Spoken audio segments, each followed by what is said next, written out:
اور وہ بھی اس کو بھی ہمارا فیملی لا اسی طرح ڈیل کرے گا جس طرح کے شادی کے شروع میں لکھا گیا ہو. ٹھیک ہے, اس پہ مزید بھی بات کرتے ہیں. ناظرین چلتے ہیں اپنے سیگمنٹ کی طرف. ٹوڈیز ویدر, موسم کا حال جان لیتے ہیں.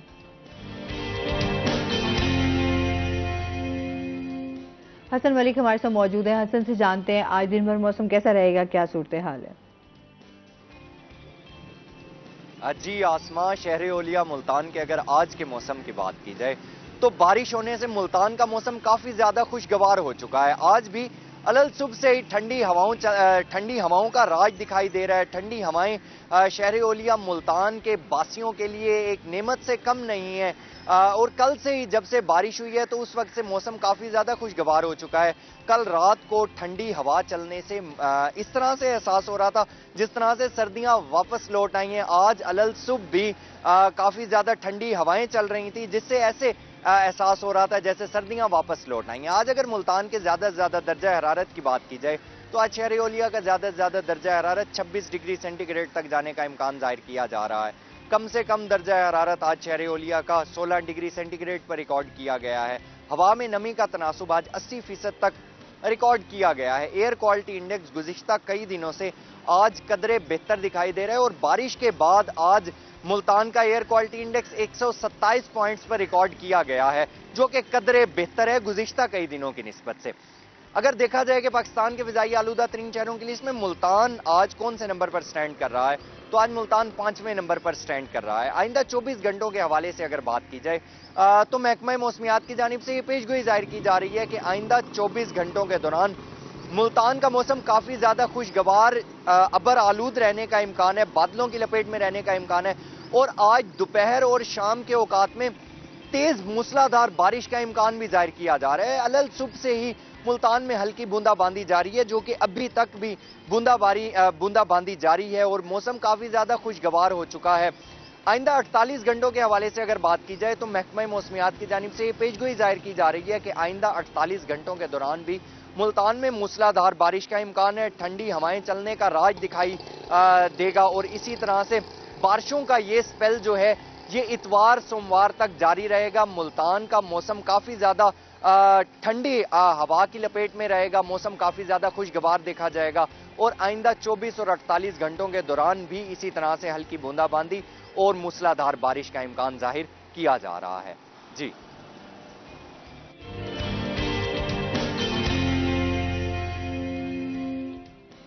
بہت شکریہ حسن ملک آپ کا. اور جس طرح موسم کی بات بتا رہی ہے کہ بارشیں جو ہیں وہ منڈے تک جائیں گی. ابھی کہ جس طرح میں بتایا کہ نیکسٹ ویک میں جو ہے وہ ماہ رمضان بھی سٹارٹ ہو جائے گا تو اللہ کی خاص رحمت بھی جو ہے وہ میں کہتی ہوں یہ رحمت ہی ہونی چاہیے, بس رحمت نہ بنے. لوگ اس کو موسم کو انجوائے کریں اور اسی موسم کے ساتھ ساتھ ایک دم گرمی پڑنا سٹارٹ ہو گئی تھی, لوگ اس وجہ سے بھی پریشان تھے کہ گرمی بھی ہے اور گرمی کی وجہ سے لوگوں کا ٹیمپریچر جو ہے نا وہ بہت زیادہ ہائی بھی ہو جاتا ہے. تو خوشگوار موسم جو ہے وہ آپ کے موڈ پہ بھی کافی اچھے اثرات چھوڑتا ہے اور اس کے ساتھ ساتھ جشن بہارا بھی ہے تو اس کے ایونٹس بھی چل رہے ہیں. اس کے حوالے سے ہم دیکھیں ہر جگہ جو ہے آپ کو اچھا ملتان نکھرا نکھرا آپ کو لگ رہا ہوگا. بڑی اچھی گرینری کے حوالے سے ہم بات کریں تو بڑا خوبصورت دکھائی دے رہا. ہاں کل سے بارش ہوئی ہلکی سی تو ملتان کا موسم بڑا خوشگوار ہو گیا. جیسے پچھلے دنوں اگر بات کریں مارچ کے مہینے میں ہی ایسی پہلے گرمی نہیں ہوتی تھی, جیسے پچھلے دنوں گرمی ہوئی تو نہیں پچھلے سال بھی اسی طرح, حالانکہ پچھلے سال یہ بھی پھر تھوڑا, لیکن پچھلے سال تو بہت زیادہ فیب کے اینڈ میں ہی سٹارٹ ہو گئی تھی. جیسے صبح سے موسم کافی بہتر ہوا ہے, بارش ہونے سے ہلکی ہلکی ٹھنڈی ٹھنڈی ہوا چل رہی ہے ملتان کے لوگوں کے لیے. میں نے تو بڑا انجوائے کیا موسم آتے ہوئے. صبح جو ویسے صبح اٹھ کے نہاتے تھے تو وہ سردی نہیں محسوس ہوتی تھی. آج میں جب صبح نہایا ہوں تو ہلکی ہلکی سردی ٹھنڈ محسوس ہو رہی تھی. تو بڑا جیسے موسم بہتر ہوا ہے تو بڑا خوشگوار موسم ہو گیا, خاص طور پر ملتان کے باسیوں کے لیے. جیسے گرمی یہاں پڑتی ہے ملتان میں تو یہ جو موسم ہے کسی نعمت سے کم نہیں ہے ملتان کے لیے, ملتان کے لوگوں کے لیے. آج جو ہے لوگ باہر اپنی فیملیز کو لے کے ویلکم کر رہے ہیں, رمضان کو ویلکم کرنے کے لیے اللہ کرے رمضان میں بھی ایسا ہی موسم رہے تو روزے آسانی سے رکھے جا سکیں گے ہر انسان رکھ سکے گا جس کو گرمی کی زیادہ شدت محسوس ہوتی ہے. ایک بار اللہ تعالیٰ ہمیں توفیق دے. حالانکہ پہلے تو کچھ لوگ روزے رکھنے کے لیے اسپیشلی مری یا شمالی علاقہ جاتے تھے, وہ ملتان کی گرمی سے ذرا پریشان ہو جاتے ہیں نا, روزے رکھیں گے, لیکن ہر بندہ تو نہیں جا سکتا نا جی. اچھا جی, اس کے ساتھ ساتھ بات کریں گے ہم مہنگائی کے حوالے سے. جس طرح بلال بات ہو رہی تھی, ابھی پیٹرول کی قیمتوں میں بھی اضافہ کر دیا, ڈیزل کی قیمتوں میں بھی اضافہ ہوا ہے, اور پیٹرولیم مصنوعات کی بھی. تو آپ کیا کہنا چاہیں گے اس ٹائم ہم جو صورتحال ہے, عوام کا کیا رد عمل ہے؟ دیکھیں آسما, مہنگائی کی اگر بات کی جائے, جو صورتحال میں دیکھتا ہوں باہر جا کے, جب بھی کبھی رپورٹنگ کرنے کے لیے جاتے ہیں, تو ایک غریب آدمی تو دور کی بات, سفید پوش آدمی کے لیے زندگی گزر بسر کرنا جو ہے وہ بڑا مشکل ہو چکا ہے, بلکہ ناممکن ہو چکا ہے. اب صورتحال یہ ہے کہ جیسے کہ آپ نے پیٹرول کی قیمتوں کی بات کی, کالی پیٹرول کی قیمت میں ایک بڑا پیٹرول پمپ گرا دیا گیا رات کی تاریکی میں. 5 روپے تک جو ہے پیٹرول اور 13 روپے تک ہائی سپیڈ ڈیزل کی قیمت بڑھائی گئی ہے. اب دیکھیے کہ عالمی منڈی کے اندر پیٹرول کی قیمتیں کم ہو رہی ہیں اور پاکستان کے اندر قیمتیں بڑھتی جا رہی ہیں. اس کے پیچھے کیا وجوہات ہیں؟ اب عام آدمی, غریب آدمی, اب دیکھیں جو صورتحال پاکستان کے اندر ہے, ایک عام آدمی کی تنخواہ, دہاڑی دار جو زیادہ سے زیادہ دہاڑی ہوگی 1000 روپیہ ہوگی, یا تنخواہ والا طبقہ جو ہوگا اس کی 20 سے 25 ہزار تنخواہ ہوگی. اب جس قدر مہنگائی بڑھ چکی ہے, کہاں سے سروائیو کریں؟ اب صورتحال یہ ہے کہ جب بھی کبھی مارکیٹ کے اندر جائیں, کسی بھی حوالے سے رپورٹ بنانے کے لیے لوگ یہی شکوہ شکایات کرتے دکھائی دیتے ہیں, مہنگائی کے اوپر بولنا زیادہ پسند کرتے ہیں. اب دیکھیے کہاں پہ لوگ جائیں. اب جو غریب آدمی ہے, ایک تو چلو حکومت کی طرف سے مہنگائی ہے, سیکنڈ جو ہے لوگوں نے, دکانداروں نے خود ساختہ مہنگائی کر دی ہے. پیچھے سے اگر 5 روپے پیٹرول کی قیمت جیسے بڑھی تو ٹرانسپورٹرز نے اگر 100 روپے کرایہ تھا اس کو 150 روپے کر دیا. اگر پیٹرول کی قیمت کم ہوتی ہے تو کرایہ کم نہیں ہوتا, اگر پیٹرول کی قیمت 2 روپے بھی 5 روپے بھی بڑھتی ہے تو کرایہ بڑھ جاتا ہے. اب دیکھیے اوورآل مارکیٹ کے اندر پیٹرول کی قیمت سے نہ صرف کرایوں کی قیمتیں بڑھیں گی, اوورآل مہنگائی ہو جائے گی, ہر چیز کی قیمت بڑھے گی. آپ دیکھیں کھانے پینے کی اشیاء دیکھ لیں, آپ ضرورت کی اشیاء دیکھ لیں, ان کی قیمتوں میں بھی جو ہے اگر پیچھے سے 2% اضافہ ہوگا تو یہ دکاندار جو ہے 5%, 10% تک اضافہ کر دیں گے. ایک تو ہوتی ہے نا مہنگائی آلریڈی چل رہی ہے, ایک ہوتی ہے خود ساختہ مہنگائی جو لوگوں نے خود اپنی طرف سے جو ہے وہ ریٹس بڑھائے ہوتے ہیں. جو گورنمنٹ کی طرف سے اکثر ہم دیکھتے ہیں سبزیوں پھلوں کے ریٹس, تو انہوں نے بالکل سائڈ پہ پلیٹس رکھی ہوئی ہوتی ہیں جہاں پر آپ کے سائڈ پہ اگر کوئی ذکر بھی کر دے. سبزیوں کی بات آپ نے کی, اگر ہم سبزیوں کے اوپر کبھی رپورٹ بنانے کے لیے چلے بھی جائیں, چلے ہمیں تو وہ کریکٹ بتا دیں گے جو ریٹ ہوگا, لیکن عام آدمی جو چلا جاتا ہے اس کو اگر کوئی چیز کا اگر فرض کیا 400 روپے کلو ہے یا 500 روپے کلو ہے تو 600-700 روپے کلو فروخت کر رہا ہوتا ہے. اب اسے اگر کہہ بھی دے کوئی کہ یہ تو ایسے ہی گورنمنٹ کا جو ریٹ ہے مقرر کیا گیا سرکاری نرخوں کے مطابق, تو وہ یہ کہہ کے ٹال دیتا ہے جی آپ کسی اور کے پاس چلے جائیں, ہمارے پاس نہ آئیں. اب سچویشن یہ ہے, دکاندار سے جب بات ہوتی ہے تو دکاندار بھی یہی کہتا ہے جی اب دیکھیں ہم اپنے بچوں کا پیٹ پالیں, دکان کے کرائے پے کریں, ہم باہر سے جب سبزی کی بات ہوئی کریں تو جب دکاندار جو ہے ایک جس نے سبزی لا کے دکان میں رکھ کے سیل کرنی ہے وہ منڈی سے لے کے آئے گا, اس کے فیول کے خرچے ہیں, اس کی دکان کے خرچے ہیں, اس کے اپنے خرچے ہیں, اس کے ملازموں کے خرچے ہیں, وہ سارے نکال کے ہیں, لیکن اس کے باوجود اس کے باوجود بھی جو ہے مہنگائی. اب چیک اینڈ بیلنس کی بات کی جائے, ضلعی انتظامیہ اور جو پرائس کنٹرول مجسٹریٹس یا پرائس کنٹرول کمیٹیاں بنائی جاتی ہیں یہ بالکل بھی غیر فعال دکھائی دیتی ہیں. اگر کوئی شکایات بھی کر بھی دیتا ہے ان پہ بات کرتے ہیں ہم لازمی. ابھی ہم نے جانا ہے بریک پہ, ہمارے ساتھ رہیے گا.